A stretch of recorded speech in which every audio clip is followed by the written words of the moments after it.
Ти защо раздаваш на децата рекламни материали и агитираш? Ей, сега даде знаме на дете и оттам те заснехме. Имаш ли право на това? Питам те, защо раздаваш на деца рекламни материали? Днеска е 1 юни. Нямаш право да агитираш деца. Аз на баща да го подаде. Не, на детето го подаде. Тук що те видях?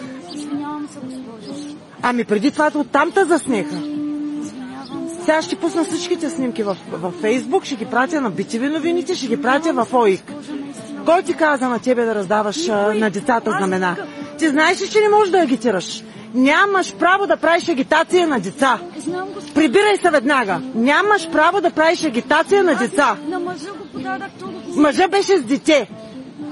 И детето посегна към знамето. Не ме се извинявай. Нямаш право да агитираш деца на 1 юни. Не вали е срам. На дете ще даваш номер на партия. Срамота.